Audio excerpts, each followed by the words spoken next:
Hey, what's up? We're live here, Dubai Media House, day one. We made it through the storm somehow. It's actually crazy that this entire place was flooded 2 days ago, Yeah, but we made it underwater, under it's underwater. Atlantis. We Yeah. made it out of Atlantis. But we're here with Holochain, Matthew. Yeah, Matthew Schutte. Thank you so much for coming. Before we kind of dive into this, could you give a little bit of background on who you are and what you do at Holochain? Sure. So I'll try to keep it fun. Keep it fun. We Yeah. love it. So I'm a surfer. Okay, let's Yeah, go. I'm a no longer a big wave surfer, but for 15 years I would paddle into waves at a place called Mavericks in Northern California, waves up to about 50 feet high. Um, and I would do that because it was fun, right? Like it's ridiculously fun and interesting. But the only thing that has given me that level of intensity has been trying to figure out how to redesign architectures of internet stuff in ways that could change the way that society functions. And so at the end of the day, it took me a long time to be willing to call myself a political theorist and then eventually a philosopher. And at some point at Holochain, I gave myself the title applied philosopher. I'm definitely not the only one at Holochain. Like there's a number of us that are applied philosophers. But I, like some of the others at Holochain, am interested in really borrowing from the design patterns that we see having emerged in nature after billions of years of trial and error, and only the stuff that really works still being here, being able to go, oh, what is that? What's going on there? Okay, that's probably got some wisdom to it. Let's see if we can make use of that pattern and try to build information technology systems on top of that, with the aim being to enable humans to be able to structure their relationships, their communication, their coordination in ways that work for them, whatever that might be. So that's a little bit of the background on me and That Holochain on the why at least. no, that's extremely interesting. Can you maybe say what that actually means, like on Yeah, a practical basis? sure, Yeah. sure. I mean, there's like I'll give a on the philosophical level, one piece there has to do with um, evolution doesn't drive biological organisms towards a more perfect sensing of reality, and it doesn't drive them towards unity, right? Evolution favors good enough for cheap enough in context, right? Yeah, I mean that's how humans are created. It's not always the best, but it works. I am I a perfect sense maker of the world? Hell no, right? Yeah. But I can see not as well as I used to be able to. I can hear not as well as I used to be able to. I can't perceive radio waves at all, as far as I can tell, right? My ability to tell whether or not the local radio station is playing classical music or classic rock is basically non existent, right? Um, does that mean that information isn't there? Nope. But being able to tune into that historically didn't make much of a difference in terms of my ancestors' likelihood of being able to survive and reproduce, right? And so that's just one piece. Like we are evolution is not driving towards some like perfect sense making or understanding of reality. That's just not. It's good enough, and it's layers and contextual. The other thing is, yes, individuals can seem, whether it's an individual organism or a community, they can seem separate, and to some extent they are, right? Like I am not you. Obviously, we are separate, and yet they are interconnected. You know, I am not actually distinct from the world around me. If you cut me off from this oxygen and that's in the air around us for even 10, 20 minutes, I'm no longer a Matthew, right? I'm no longer able to do Matthewing. I'm a corpse. And so biological systems are really systems of flows, right? Things coming in, maybe being transformed, things going out, right? I'm eating, I'm digesting, I'm pooping, I'm breathing in, my body is making use of that oxygen, I'm exhaling carbon dioxide, as well as some other things, right? But that's a primary biological process for us. But this idea that, oh, these are not atomic units, separate billiard balls on a pool table, bumping into one another. No, it's more nuanced and interwoven than that. That things are separate and connected, right? There's a both and There's kind a of me going. and an us, but there's both at the same time. That's right. They're not That's right. unique. They, Yeah. you need both to exist. Yeah, there's you, me, there's us, there's all of us, right? And it's all of those simultaneously. And at every layer of that, there is an evolutionary process happening, right? So if there's a you and a me, and that seems to be working, hey, we might keep doing that dance, right? And if at some point that you and me dance stops working in some way, maybe we pollute our environment and it makes it hard for us to survive and we both die. There's no longer you plus me, right? Because you went away and I went away. Maybe it's that we didn't pollute our environment, but we started to have some kind of internal strife between us. You know, you talked shit one time at a party and I was like, fuck that guy, you know. Pardon my language, everybody. Good. We love but no censorship on Genzio. Great. And I'm not talking to him anymore. And all of a sudden, for a different reason, there's no longer a you, an us, right? But that sort of evolutionary dynamic is happening at all layers simultaneously. And there's a guy who was pretty inspirational for a number of us on the Holochain team named Paul Krafel, Krafel.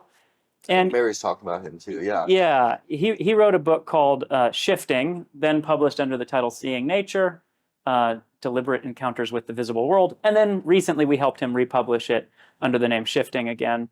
He reacquired the rights, etc. Great book. I mean, just a phenomenal book. But what is he doing? You know, I spent my life basically trying to learn how to slide on water, right? Like, I'm a surfer. He spent his life walking around nature and observing how biological systems interacted with water and what the patterns were that persisted, what the patterns were that really worked. And he tried to articulate some of the things that he had noticed in walking around. Now, in addition to being a park ranger and some other things that allowed him to walk in nature for a long time, this guy was also the founder of one of the first charter schools in California. So he did, taught fifth graders, etc., about how the world works, which means he was great at taking these really complex concepts and making them simple, right? And so that book is wonderful because of the ways in which he's able to articulate some things about how life works, how flows and patterns of flow work, how there are multiple layers of a system. Like we've got a highway out next to us. You can't probably see it with the camera, but we're up in a skyscraper looking down on what look like little toy cars, right, running around. Yeah. And the last few days, because we had this storm and some floods here in Dubai, there was lots of traffic. And one of the things Krafel talks about is the two layers. There's a car backing up, but then there's traffic backing up. Well, when traffic backs up, you don't have individual cars backing up. You have the cars still moving forward, but they're moving forward at a slower pace, and they start to slow down. And the place where that slowdown happens, that backs up, right? And so that's sort of you have the individual level of the system. Is the car moving forward? Is it still? Is it backing up? And then you have the collective level. Hey, as a group, what's happening? Oh, that we're having sort of a building up, a bulking up, a bunching up of activity here. Well, if I eat lots of food and I stop doing so much surfing or other exercise, there's going to be a building up at a particular level, right? If I lose access to food or I put myself on a diet or I'm doing tons of exercise, that's going to be a different pattern. And so he talks about this, you have the inflow and you have the outflow and you have the balance between those two, right? And when inflow is greater than outflow, you have a buildup at that higher layer, that group layer, that meta layer. When you have the inflow less than the outflow, you have a dwindling, a shrinking at that group layer. And when they're even, it's balanced. And when it's balanced, often we lose the ability to even recognize that there's something happening there. When the inflow and the outflow are equal, we think, oh, this is a thing and it's always been like this and it will always be like this. But that's not the case, right? And a lot of what we're witnessing at present with the environment in various ways and ecological systems, species diversity, we're starting to experience some problems where inflow and outflow are out of balance in ways that they weren't historically, and that's looking like it might spell real trouble. So without going too much further into that direction, I'll just touch briefly on Holochain. What are we up to with like weird internet tech stuff, and how does that have to do with this natural living system stuff? We were a bunch of hippies. I got the long hair, right? Love it. Yeah. I love it. I live in Seattle, so Yeah. You're not afraid. You're not afraid. Um, we were looking out at the world, and Dubai is kind of an interesting place to be doing this interview because, at the current moment, Dubai is one of those like epicenters of the existing system. Yeah. Of like building skyscrapers and capital and concentrated wealth and it's a manufactured city in the desert. It's absolutely literally insane. I'm sure you can take the shot later and cut it in if you want, but right over there is one of the, the Palm Island manufactured new real estate dropped into the ocean, right? With not just like some small homes, but big buildings all over it, buildings and roads. And so this is an interesting thing, right? This is a testament to, wow, what can humans do? And at the same time, there's a bunch here that's like, oof, I don't know how sustainable this is. I don't know if this is gonna continue in this way for very long. I don't know how this feeds itself on an ongoing basis, right? So we were looking out at the world and we were going, as a species, we are kind of steering ourselves towards some real hard times at the moment. And it's not a decision, right? It's not like, oh, I took a vote on it, last Thursday. Did you vote? No, none of us took some vote on the direction. Those happen, all that ends up happening to be sort of emergent properties that are just the result of some of the structures in our system, the architectures, the cultural things, et cetera, that have built up over time because they were useful, but those patterns are sort of steering us towards, it looks like, maybe the boundaries of what this ecosystem can actually sustain. And 50 years ago, there was a group called the Club of Rome. 50, I don't know, 4 or 5 years ago, 55 years ago, I think. A group called the Club of Rome put out a paper that basically was called the Limits to Growth. Limits to Growth. And it said, hey, we've got economics that assumes infinite growth, but we live on a finite planet. Those things don't match, right? Yeah. There's going to be only so much X. Yeah. Exactly. And so what they were pointing out was that our economic systems, our political systems, were a mismatch for the environment that we were inhabiting and just what our situation was at that moment. And they were forecasting, oh, this isn't going in a good direction. Now, today, that is not groundbreaking news. 50 plus years later, that is sort of, okay, we all recognize there's a problem here. We haven't been able to stop it yet, but we recognize there's an issue. At that time, that was like groundbreaking. Oh, wow. Especially the younger generations, like myself, we definitely recognize. We recognize it, and we're paralyzed by it at some level, right? It's one thing to go, hey, it's a problem. It's another thing to go, so what do we do about it? Now, my background, in addition to being a surfer, I did probably far too much school, but undergrad was communications and political theory, and then I did law school at UC Berkeley in addition to that, knowing I didn't want to be a lawyer. But I was interested in redesigning regulatory systems at all scales, including global scale. And I figured, well, if I want to redesign regulatory systems, I guess I better go figure out how they work now. And since law is a big chunk of how we regulate ourselves today, that's where I went. And it's the swords of the modern time. Exactly, right? And but while I was there, I had a whole series of epiphanies that basically sent me off in this direction, right? And some of what I realized was, yeah, the legal systems and all that, it's interesting, but it has some real limitations. And I had a series of epiphanies that basically sent me down this path of, oh, if we can redesign the architecture of the internet in ways that enable individuals to get access to the information they find relevant from sources they find reliable in ways that are readable for them, then as a society more generally, we will start to be able to steer more dynamically. We won't be all steering in the same direction. We'll be steering in a variety of different ways, but we'll be collectively steering better than we are now. And so that was a compelling enough vision that I literally got up out of my seat after like 20 minutes of trying to think through this and walked into my roommate's room and was like, I think I just found my life's work. Wow, 20 minutes. And my roommate was like studying for a test. She goes, excuse me? That's a great way to walk into a room. What are you I found my life's work, guys. Yeah, and I was like, no, I think I just stumbled onto what I'm going to do with That's awesome. the rest of my life. I love that. That's awesome. Most people don't even know what they want to do ever, so. So blessing, right? But also a curse. Yeah. Also a curse. Because with that level of clarity, spending my time on anything else felt like, what the hell are you doing? You know? But you have to spend your time on other things, whether it's surfing or I was running a surfboard company for a number of years after that. I was managing an angel investment firm for a friend and business mentor that earlier when I was younger, I swapped surf lessons for business lessons with. That's awesome. Yeah, it was. I didn't know what he did for a living, but I knew he was good enough at it that he could pay for parking every time he came to go do the surf lessons. I was like, man, he's spending $15 on parking. He must be doing all right. It turns out I had chosen more wisely than I was expecting. Anyway, long story short,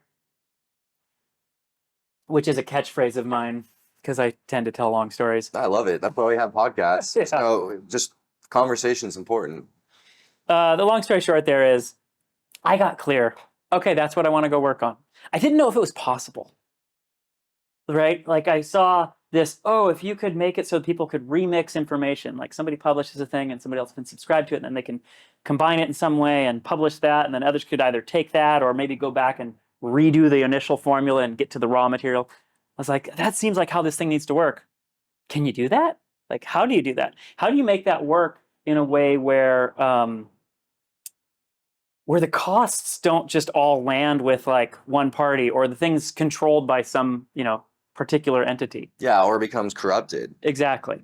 And so that was how I spent, the next several years when I wasn't slinging surfboards or, all that stuff, just thinking through and contemplating, trying to figure out, how do you do that? How do you balance privacy and transparency, right? Because you want some transparency so that people can be steering well, but privacy is needed so that people are willing to communicate in the first place. Feel free to try things, without worrying that everybody's going to know about this. And so I, sort of kind of figured out a number of those things, managed a surfboard company through the 2008 financial crisis and beyond, and then eventually decided, what, this is great. We've got a cool thing here, but it's not going to make it in the time frame that we want. We're going to step away and stop being involved. And that freed me to go off and finally start working on the internet stuff. Now, when I did, I went to San Francisco. I started a meetup community called Build the Collaborative Internet. I met a bunch of really interesting people, some of the OGs of the internet, but also like, kids who were wanting to change the world. And eventually I got connected to the folks that I helped found Holochain with, specifically Arthur Brock, Eric Harris Brown, and Fernanda Ibarra. At that time, it was me and my friend Jared Holtz kind of working on this stuff. And they weren't the only people who'd been involved in what was then called the Meta Currency Project, but they were the ones actively involved at that moment. And when me and Jared, when we met them, we were like, hey, instead of trying to build our own army, let's join these people's army.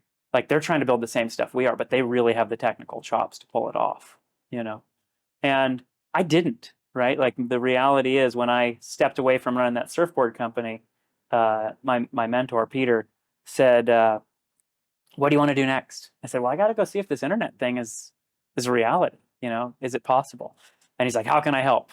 And I said, I don't know. I'd watched us invest in some companies, and I'd watched those founders basically lose all discipline because they had a little cash cushion, right? They had some money, and so they started doing dumb things instead of staying super disciplined and figuring out, how are we going to make this thing work? How are we going to, what does the customer really care about? All that kind of stuff. And so I said, look, Pete, I'd love for you to be able to participate, but not until I know that this thing's real. So let me go off and see if there's actually a there, or if I'm just having a fantasy, And if there is, then you'll be the first to get to participate, Fast forward, met Arthur Brock, Eric Harris Brown, etc. Started volunteering on the Metacurrency Project for a number of years. Jared and I volunteered on that alongside the others. We were running a consulting firm to pay the bills, doing consulting on innovation and guiding often companies from Europe that would come to San Francisco, and we would bring them on innovation learning journeys, right? Like, come meet the founders of GitHub, Oh, that's awesome. And we would be in a room with the founders of GitHub, and they go, yeah, we founded this company 4 years ago. And then the guys from the Netherlands that we'd brought over, well, our company was founded 400 years ago. Like they were literally like the dock workers for the Dutch East Indies. That's trading crazy. company, right? In a different but related industry by this point. But and so that was that was a fun thing, kind of being able to build bridges between the people at the forefront of tech and the people who were in sort of the existing established enterprise world, as well as some folks in governments around the world, people from government of Japan or Singapore or Hawaii or et cetera, et cetera. But man, is it a lot of work to guide other people through how to do innovation. And so every time we would take one of those gigs, it'd be a month or two of work, and then it'd be a month of burnout where you just like spent, which means that's 3 months that I'm not actually getting to work on trying to get this internet stuff out into the world or figure it out. And so fortunately, Airbnb came along. I started Airbnb-ing the guest room in my apartment, and then the futon in my living room. And then I realized, man, if I Airbnb my room too, I don't have to work. Like that's enough to pay all my bills. And so I did, which meant I had access to an apartment all day. I had a kitchen and washer and dryer and a bathroom, etc. I just didn't have a bed. So at night I would go sleep in my car. So for 18 months, I was sleeping in my car and working on the philosophy side of this stuff, trying to figure out the story side, the communication stuff. And that was just me, right? Everybody else on the team made different kinds of sacrifices. That was kind of in 2016, 2017, 2015, 2016. Yeah, that must have had real conviction. Life's work, right? I mean, unhealthily so. I mentioned, there was some pluses and minuses there. The pluses were I was clear, like no doubts about what I wanted to do in the world. The minuses are I've had a full-blown savior complex, right? Like there was a time at Mavericks in 2012, I think it was, where it was one of the bigger days of the year. I hadn't caught a wave in 45 minutes. It was probably 40 foot, not super giant, but good size, 35, 40 foot, something like that. And it was pretty crowded. I hadn't caught a wave. I was like, am I not catching waves because I'm scared? Is it because I'm being polite and there's just a lot of people? I don't know. And so I was like, no, I want one. And so I went and I sat up by the peak, the most dangerous place, but the place where you're most likely to get a wave. And I waited my turn, and then I was in position. And I was farther back than everybody. And a big set comes. And I go, okay, I'm going. And I put my head down and I'm paddling, paddling, paddling. And as I'm starting to catch it, I look and I can see this wave is not makeable. It had swept in from the west in a way where if I take off on this, even if I make it to the bottom, I'm getting annihilated. And I went, whoa, whoa, whoa, and I pulled back. And as I turn around, I see there's an even bigger wave behind it, the biggest wave of the day. And because of me paddling for that first wave, I have now put myself in the very worst place you can be. I had put myself really deep and now very far inside. And Mavericks has essentially like a little mountaintop at the takeoff spot. There's kind of like this underwater mountain range that redirects swell in. And then all of a sudden it hits this one little pinnacle that's maybe 20 feet deep. And the wave goes whoo, and lurches right there. Well, I was just in front of that. And I start paddling this way, because that's normally the way you'd get to what we call the channel, the safe area where the wave's not going to break. And as soon as I start paddling that way, I see, no, this wave also is swinging in, and it's going to shut down. I'm not going to be able to make it that way. And so I turn to go the other way. Maybe I can get to the other side of the peak towards what we call the left. And I start paddling that way. And as soon as I start paddling that way, it begins breaking. Like it was so big that it started breaking on an outside reef. And I realized, oh no, that's not good. So I had to go straight up the guts of the place where it's going to break the most violently. And I'm paddling as fast as I can, and I'm breathing as slow as I can. And why? Because I need to get as much oxygen into my blood as I can, into my lungs, but also into my blood, because that's like a bank account, right? Because I know I'm about to spend a lot of time underwater. And as I see that wave start to throw, I jump onto my surfboard and I dive off into the water, and I begin swimming at a 45-degree angle as fast as I can to try to get away from where that waterfall is about to land, right? This 40-foot, what we call lip, maybe that thick, maybe thicker. It's coming down to land on me. I swim, swim, swim, swim, swim. And I pull my legs up and I hear behind me. It didn't hit me. It's just behind me. I can feel like the shock wave from it, but it didn't hit me. I'm still swimming, swimming, swimming, swimming, swimming. And then I start to feel my board yanking me backwards. Like iron cross, right? I'm trying to prevent myself from getting pulled now over that waterfall. I'm doing this, doing this, doing this, doing this. And then all of a sudden I start to feel myself dropping. And I realize, oh, I'm in the white water. I'm in the rapids. There's a period in big waves where your board's pulling you back and the wave is no longer breaking. It's become sort of this crumbly white water thing. But it starts you start moving as if you're on a river and you're going through this sine wave motion. Except these are like 20 or 30 feet high, 20 or 30 feet down, right? And so I feel myself go down and then coming up and I'm like, oh, I might get a breath. And as I reach the surface, and then it was as if a trap door just opened up underneath me. And I go down very, very deep, getting beat. I'm trying to hold on to everything very tight so I don't have any ligaments get torn. It's very common for people to have their knee ligaments or elbow ligaments damaged in a wipeout like that. And my ears are hurting incredibly bad because I've gotten driven so deep. The pressure is just really high.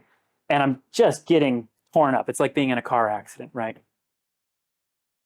Eventually, things subside a little bit. I start swimming to the surface, swimming to the surface, swimming to the surface, swimming to the surface. I get to the surface. I take a breath. There's another wave. I swim down. Boom, blown up again. Similar process. Repeat. I swim into the surface, swim to the surface. I get up. Breath. There's a next wave, but it's not going to break. There's a jet ski. He's coming towards me. He waves. He holds up his hand. He's got one hand here. He holds up his hand, and I wave. And he goes, no, you idiot, right? I need you to hold out your left hand because my left hand is the only one available because I've got to drive the ski with the right hand. And I'm like, oh, yeah. He grabs me. His name's Frank Cararte, one of the great photographers at Mavericks who happens to pull double duty rescuing surfers when he's not shooting photos or in between shooting photos, really. He grabs me, pulls me up onto the sled. My board is broken. I was just in front of the rocks. You know, if it hadn't been for him, I would have gone through the rocks where people have drowned or come close to drowning. I get to the channel.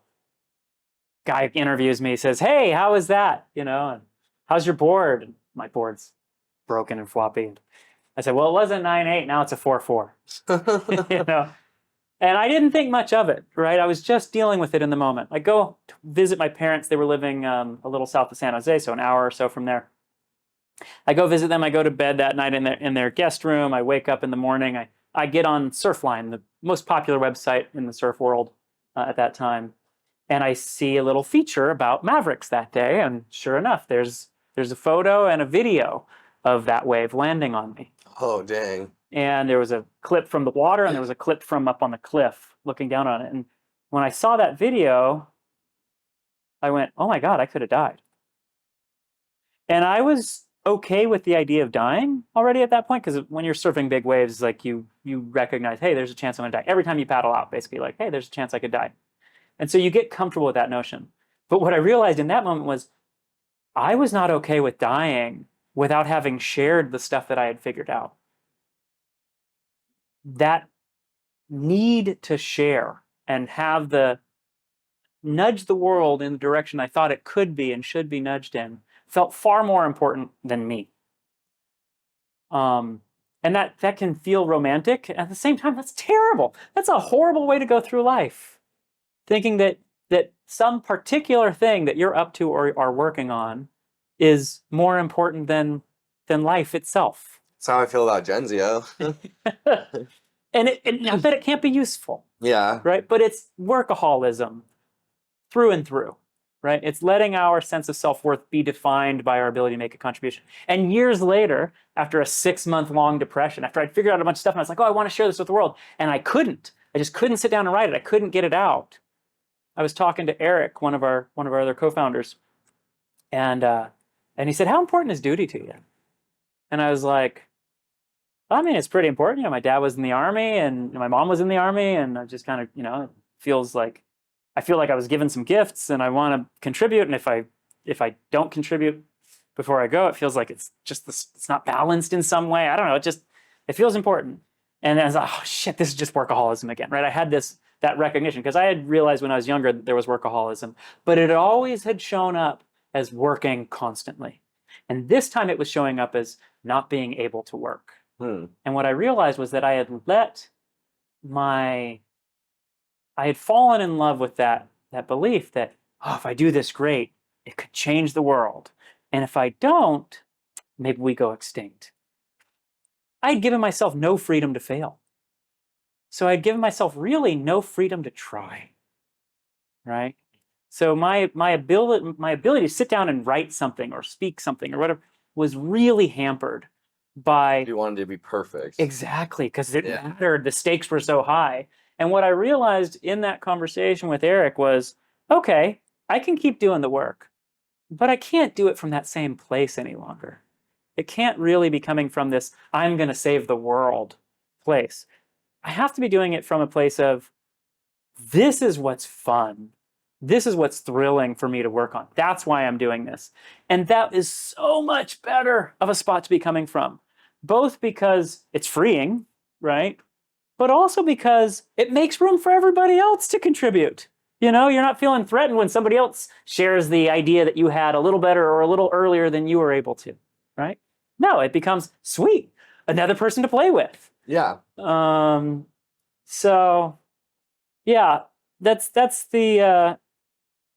basically the deal for me. That experience of that near-death experience at Mavericks, and then recognizing how lopsided that whole worldview was of like, oh, this is so important.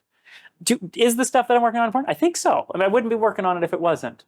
But doing it from that, with that as the driver, feels off in some way, you know? Yeah. When you were sleeping in your car for 18 months, I think that's very, like, definitely have to be dedicated to do something like that. Did you think that you would be like where you are today?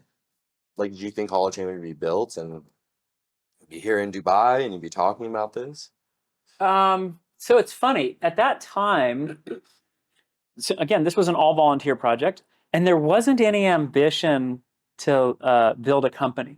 In fact, I had bent over backwards trying to figure out how I could fund the growth of this kind of stuff without taking money from investors. Because my perception was, if you take money from investors, even well-intentioned ones, it's generally going to get steered in the wrong direction. They're going to own you. Not just they're going to own you, but the terms of the deal are, give us return endlessly, right? If it goes real good, give us more return. And that's not an evil thing, but it can result in you architecting your system in ways that are not how a system like what I'm hoping to build should be architected. And so there wasn't really any intention to make a living off of this, ever. This was the life's work. We decided to launch Holochain, but in addition, we realized, oh, if we also launch a for-profit venture that is owned by that larger nonprofit foundation that controls all of Holochain, that could help bootstrap all of this. Yeah. And so that for-profit venture that we decided to launch was essentially a bridge to the existing world of web users. People often talk about adoption in the blockchain world. How are we going to get adoption? Well, this was one of our strategies for helping support adoption. Hey, you've got cool, geeky, crypto, peer-to-peer tech. Sweet. You'll have cool, geeky, crypto, peer-to-peer people trying to use that. But what if you want everybody to be able to book a room in Paris next weekend on your like alternative to Airbnb, right? Well, HoloHost is a way for people to basically offer their computer to do web hosting on behalf of other people who are running Holochain applications. What does that mean? Somebody goes to ourbnb.coop. That gets routed to my device because I was the next in line. On the back end, I reach out and I pull back the photos and the descriptions and the pricing for rooms in Paris next weekend. And I serve that as an HTML file via a web browser to them, right? Or a mobile app. Whatever those avenues are, people are used to using those. And this makes it so that they don't have to know there's crypto, peer-to-peer, any of that on the back end. It just looks like an app. They were able to book a room. Sweet. when I do that, my machine does that hosting work. They charge the organization that's wanting that application hosted, the people who are running that ourbnb.coop app. Why would those people be willing to pay for hosting? Because they want people to book rooms, right? Or rides or whatever the thing is that they're trying to do. And our business model is that when they pay that, we take a 1% less transaction fee. Now, that transaction fee covers both the matchmaking, the building of some infrastructure to enable all that stuff, but also the building and maintenance of the payments infrastructure, which is a different kind of system than what most blockchains make use of. We are not doing tokens. We're not doing a global consensus-based payments system. We're doing a mutual credit, asset-backed cryptocurrency, or really crypto accounting system, right? So without getting into tons of detail there, we needed something that would be able to process billions of transactions a day and have it make sense to do that computational load when the value is worth a fraction of a penny. Why? Because it makes no sense to have a bunch of machines do more work to recognize your contribution than your machine actually contributed, right? You need the actual value of the transaction, the hosting of that content, to be a small amount of enough compute load that the accounting costs of everybody doing what they need to do to recognize, hey, you got paid 3 holofuel, needs to be far less than that, because it doesn't make sense to spend $1 trying to send somebody a penny. Hashtag Ethereum gas fees. Send you $5 in Ethereum, it could cost me 50, you know? I mean, it's one of the reasons why we haven't seen adoption of cryptocurrencies beyond really speculation or large value transfers. Day in, day out transactions, ordinary things like food. Yeah, it's been used for that before consistently. No, I remember in 2018 going to a bar in Berlin, the first place that had, was accepting crypto, et cetera. And at that time, they weren't accepting crypto because it was like, we're not paying $45 in transaction fees for a €4 bill, like, nope, you can pay in cash.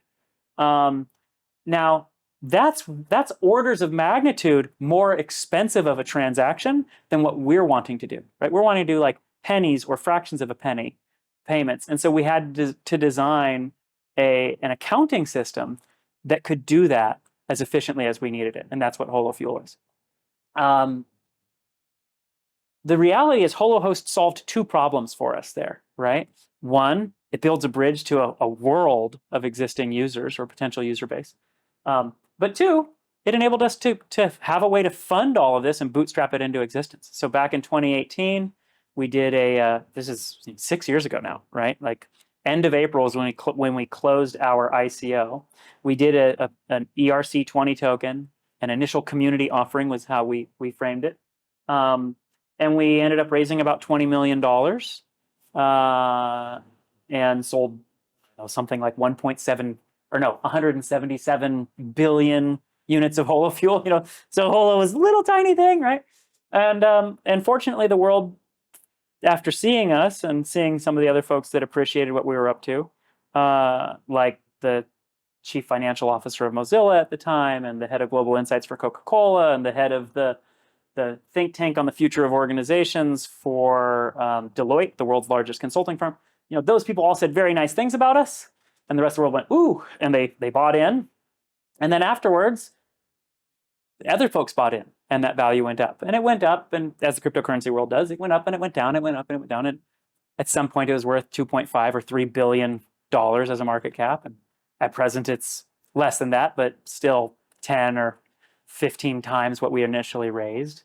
And that is what enabled us to get this stuff all off the ground and give Holochain away to the world for free. Now, the one thing that's relevant for folks who are out there and are interested in all this is, we've told the world that in the next few months, our plan is to actually launch Holohost. That's been a work in progress for 6 years now. 6 years since the ICO, and we were working on it before that, right? So 6-7 years now. But it's going to be live within, the next. Heard it here first. Yeah. Yeah. That's awesome. So it's going to be live in the next few months, like fully operational? Yep. We're launching our beta, which means Holofuel will be live, hosting will be live, people will be getting paid in real currency. There's currently an alpha network where people are doing hosting and they're getting compensated a little bit in Holofuel for making their machines available, really for some testing and some early apps that are making use of that Holohost network, which is if this word wasn't such a popular phrase back in 2018, but it has become much more so now. This is decentralized physical infrastructure, right? This is DePIN. And our belief is that we've built some really interesting layers of the DePIN stack that a bunch of other folks are going to want to make use of. We're not going to tackle every problem in the world, but we are starting to partner with others who are doing other DePIN projects as well, and who have gone, ooh, that's interesting. And some of them are going, oh, we want to take little bits of the software that we've created for helping them do orchestration, or they're going, oh, that's really interesting. We're going to build our own Holochain app for doing the peer-to-peer orchestration of our infrastructure.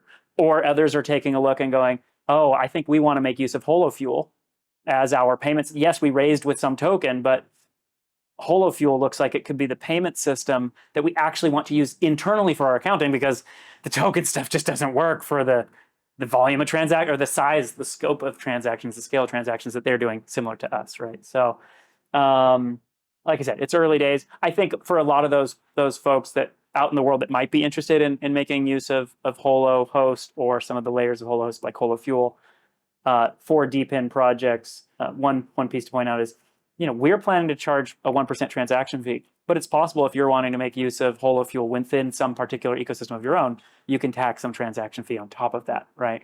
And so and we're open to partnerships that have some blend thereon. But yeah, that's kind of the latest in our world. Cool. Well, thank you so much for the interview. This is honestly one of my favorites. I feel like I got to go through this whole journey with you. Really appreciate your time. Go ahead. Let me actually add one more piece. So this is not ready. There's a big caveat here. This is not production ready. You hear that, world? Not production ready. Not even dog food ready, really. And yet, I'm going to be irresponsible and throw it out there. Love it. Let's do it. Because we're iterating on this thing quite a bit. There's a project that we're working on called the Weave, and this is actually the Weave. That's right, similar to the web. Eric Harris Brown, one of our co-founders, he's really driving this forward with his other company, Lightning Rod Labs, which is something where he's basically investing his own money to try to build layers of this social technology to just get it out into the world as quickly as possible, right?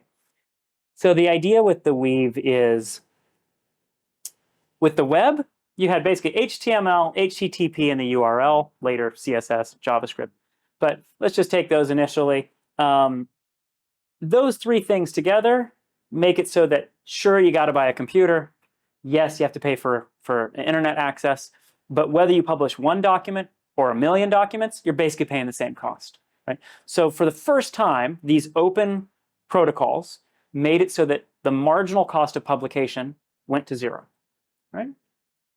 But the thing that didn't go to zero was the creation of group social context, the creation of a coherent social space.